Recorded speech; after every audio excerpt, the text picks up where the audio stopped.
The Ballad of Johnny Arcane by Jim Nail, read by Jim Nail. Chapter 15, Ladyland, Part 3.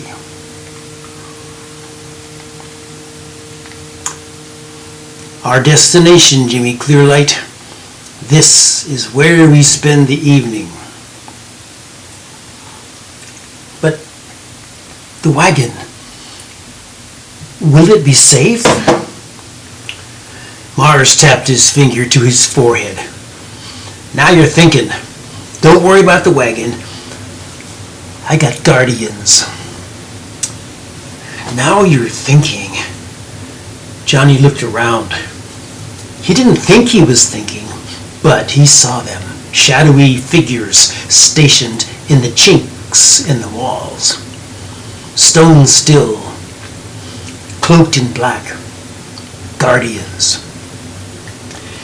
He found himself propelled through the open glass door. A question flashed through his mind. Where does all this light come from? The place was equally dark and light. The light was cast by glowing tubes curved along the contours of risers, stairs, and ramps, defining shapes and forms, but revealing very little. Mostly a crimson carpet and a faded floral print on the walls. There were people everywhere, a murmur of voices and the rhythm of drums, but no melody. Slowly he became aware of a low circular arena shimmering blue.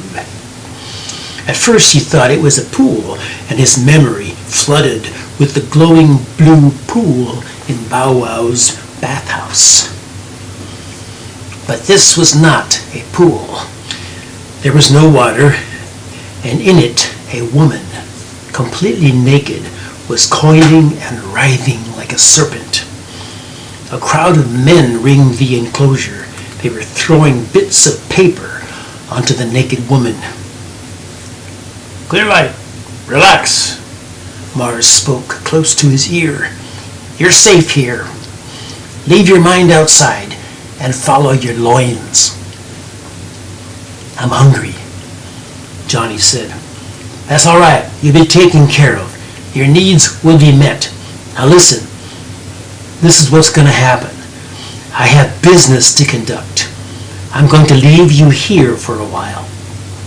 Whatever you do, stay in this building. I'll give you some money." From somewhere in his clothing, he produced a handful of heavy green strips, like what the men were throwing at the naked woman. "You're not allowed to leave here until you've spent all this money. You sus? You can have anything you want, but just remember, everything costs money. You sus? And that's a lot of money. Hide it." A figure approached from the darkness. Out of some newborn instinct, Johnny clutched his fist around the paper and thrust it in his pocket. A woman stood there. She was egg-shaped and draped in several layers of shiny black robes that looked like the wing feathers of a raven. Her cheeks slathered rouge red, her eyelashes the legs of small spiders, her hair a nest for rats. "Mr. Mars, what sort of trouble do you bring us today?" "No trouble, Honey May. Only business. Lots of business." "Legal business?" "Pots and pans and knives. And I bring you a tender young customer fully bestowed with spending power." Honey May eyed Johnny up and down. "Tender and young indeed. What's his name?" "Jimmy Clearlight." "Jimmy Clearlight? You make up some good ones, Mars. What does he want?" Johnny felt his will rising in him. He had to assume some kind of control. "I want something to eat." Honey May laughed in a throaty voice. "He speaks. Sit down here, Jimmy Clearlight, before you fall down. Here, this table. Mr. Mars, take me out and show me what you got. She lost no time in turning to leave. Mars looked at Johnny and made some gestures that he could not understand. He rubbed his fingers together and then made a flinging motion like he was throwing something away. He passed the back of his hand under his chin like he was slashing his own throat.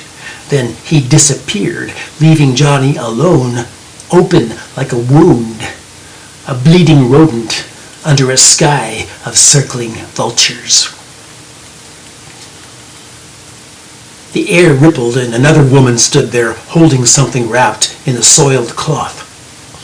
She was older and plumper than his mother, and she wore a shiny metallic dress that shimmered in the crimson tube light.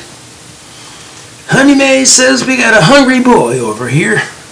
Does this look good to you? She pulled away the cloth, revealing some kind of roasted bird, the leg bone and the breast. What is it? It's woodcock. Do you like woodcock? Johnny reached into his pocket and grasped the paper bills with his sweaty palm. He pulled them out in one wad and fingered through them.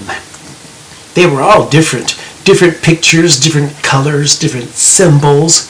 He had no idea what was what. He selected one with a pyramid and an eye because he remembered the image from the cover of Mars's wagon. Will this be enough? He handed her the bills. She took it in both hands and held it out, staring at it, her eyes pondering. Yeah, she said casually, that'll be enough. Johnny saw her make a gesture with her head, a nod, beckoning someone across the room. Another downward nod, indicating Johnny where he sat at the table. Then she disappeared. Immediately, another woman materialized. This one barely more than a girl, small and breakable. She had fox eyes. There was a wildness in them, and her fox-red hair spilled out over moon-white shoulders. She wore very little, something tied around her waist, and a thin, gauzy halter that did nothing to conceal her firm bosom. She slid in next to him on the bench and pressed her body against his. What's your name? Johnny, he stammered. Jimmy Clearlight. Johnny, she said with a giggle. You said Johnny. That's your real name, isn't it? They called it that to me when I was a little boy. Sometimes I still use it. Well, you can be a little boy here, Johnny Clearlight. Do you like the woodcock? I'm eating it. I was hungry. She placed her hand on his knees. You know, the woodcock brings out the man thing, don't ya? It goes right to your man thing and brings it up like a broom handle. Is that why you're eating it, Johnny? Do you want to bring up the man thing? Do you want to bring it up for me? Johnny removed her hand from his knee. He moved away from her. I'm eating it because I was hungry, and it's what they brought me. Ooh, Johnny Clearlight, don't be silly. Nobody comes to Ladyland just to eat. Eat it up, Johnny Clearlight. Bring up your man thing. I can wait. Johnny bit into the meat, but his stomach was already roiling with anxiety. The meat was greasy and strong flavored, and it yielded itself willingly from the bone. The girl moved closer and started fondling the hair on the back of Johnny's neck. I like your hair, Johnny. It excites me. Don't you want to know my name? What's your name? She wrapped her fingers around his neck. Pleasure. You can call me Pleasure. but that's only part of it. Do you want to know my whole name? Johnny didn't answer. He ripped at the meat and swallowed chunks of it whole. His arms and legs were trembling. She was right, and he couldn't do anything about it. His man thing was rising like a broom handle between his legs. Well, I'll tell you anyhow. My other name is Pain. You can call me Pleasure Pain. Sweat broke out on his forehead.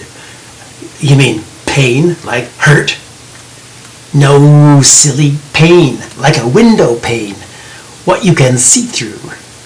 Come on, Johnny, you know you want it. You finished your woodcock.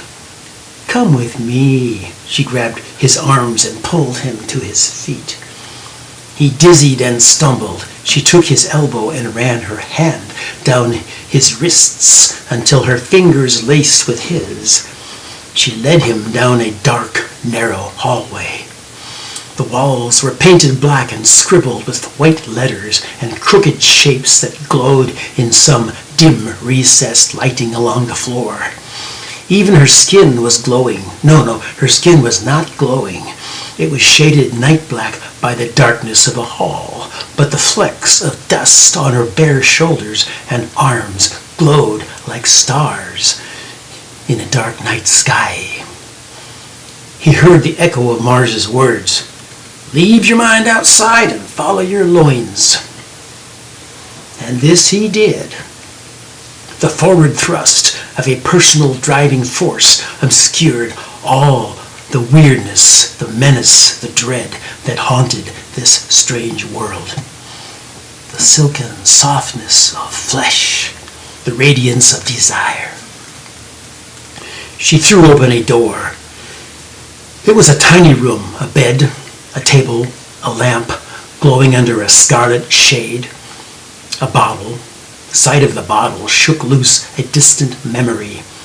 Amber glass, sweet and thick with spirits, the elixir he had shared for 7 rainy nights with Lucy. But before he could process this impression, she had turned to him, kissing his neck, loosening his buttons, slipping her fingers under his shirt. He pulled away. You're tense, Johnny. Do you want to drink? She reached for the bottle. No drink. Lie on the bed then, on your back. Relax. I will take care of you. But before he did anything else, he reached in his pocket and withdrew the wad of money. Here, he said, this. He tried to toss all the bills onto the table, but his hand trembled, and some of them wafted to the floor. She glanced at them briefly, turned away, then glanced at them again, briefly. Never mind that. Lie down. You won't regret it. Johnny lay on his back. The bed was deep cushioned, and he sank into it. The girl removed her halter, slipped the cloth off her waist, and climbed on top of him. She straddled his throbbing man thing between her knees, ripped open his shirt, and began licking his chest from the neck down. Suddenly, something came into focus on the wall, across the room. The recognition jolted him so powerfully that he sat up, and the girl was thrown sideways into the deep pile of the bedding. Whoa, Johnny, don't scare me. That was just getting good. His feet hit the floor and he stumbled across the room. What's this? He cried. On the wall, a picture in a frame hung, a little crooked. He recognized it at once, but he couldn't understand how it could be here. He thought it was in the metal box, in the backpack, out in Mars Daniels' wagon. How could the same thing be in 2 places at once?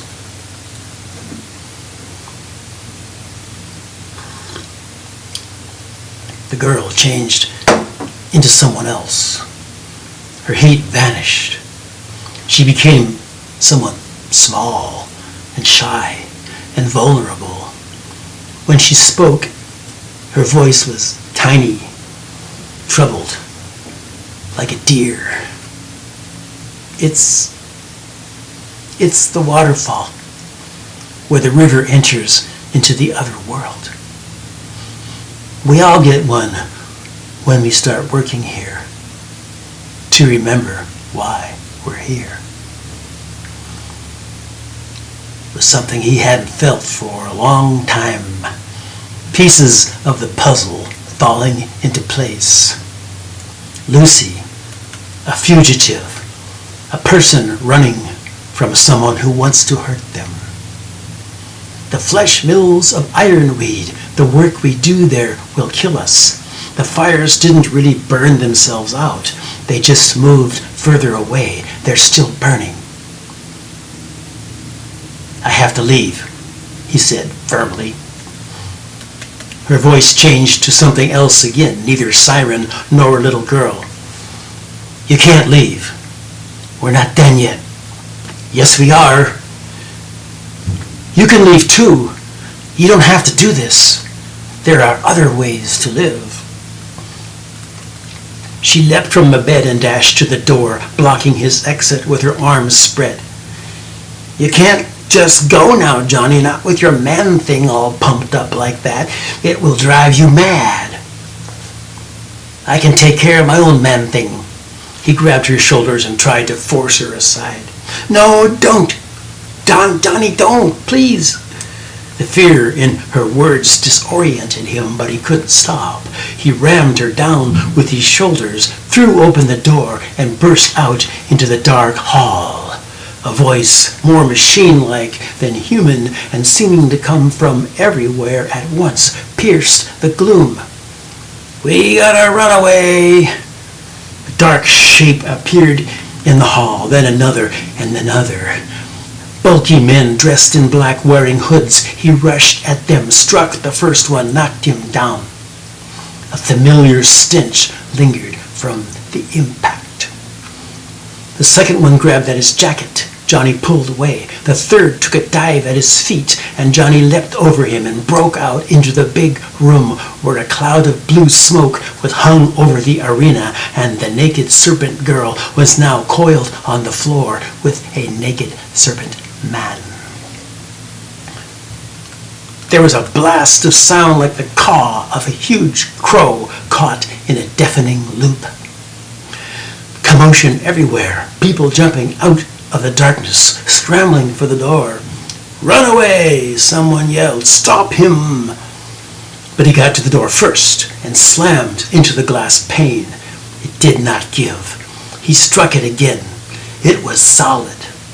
He looked around in desperation.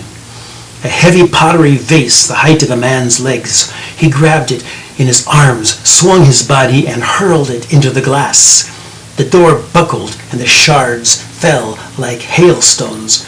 Without hesitation, he leapt through the opening into the dank, dark night.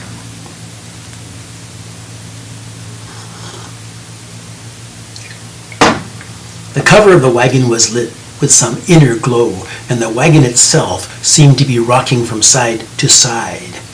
The pony was asleep on her feet, but when she heard the ruckus approaching from Ladyland, she woke and became agitated. Johnny bolted. He saw the tent flap open, and Mars appeared, bare-chested, buckling his pants. One voice, louder than the others, rose above the din. That's it, Mars Daniel. I knew I never should have let you back in here. Look at what your little boy has done. He busted my front door and he woke up the Blackcoats. We don't want any dealing with the Blackcoats here. Mars rubbed his eyes and scanned the scene. Then he reached out, grabbed Johnny by the wrist and pulled him up onto the buckboard. What have you done, Jimmy Clearlight? I told you you weren't allowed to leave. Oh, he left all right, cried Mahoney May. He hoofed it like a horned pig. And what are you doing in there anyhow? You're dealing the weed. I know it. You can't be trusted. You were no more than a common ground snake. Mars looked down at Johnny, who was curled up and shivering on the floorboard. Where's the money I gave you, Jimmy Clearlight?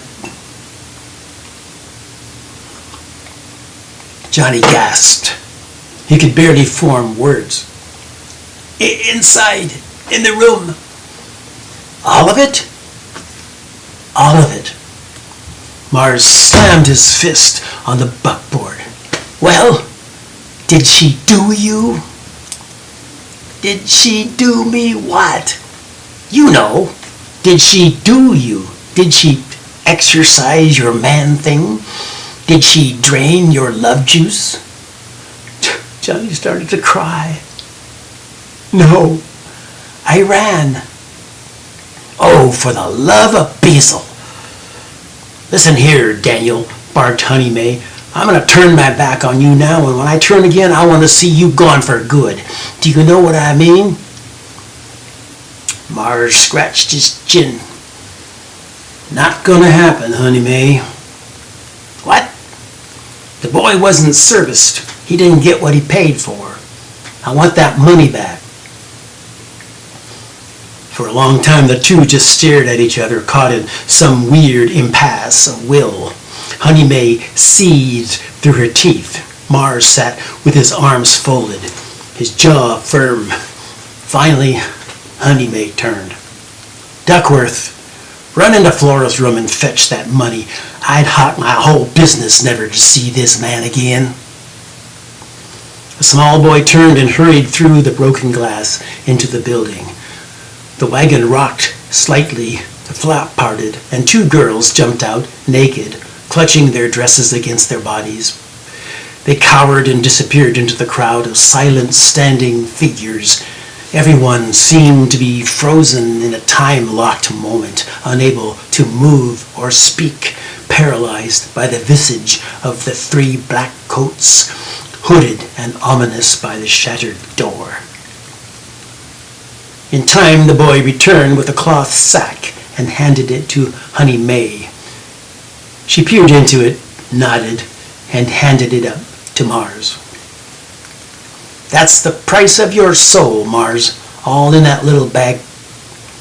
You got the cash, you left your soul. Hope that you can live with that. Mars adjusted his belt and gathered his shirt from the seatbed. He smiled.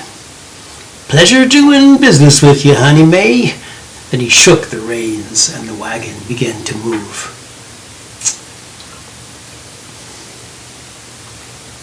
A while later, the wagon rattling through some dark alley where the only residents were rats. Mars glanced down at Johnny, who still lay shivering and sobbing on the floorboard. Oh, Jimmy Clearlight, he moaned. You're going to be the death of me. I can feel it. You're going to be the cause of my death.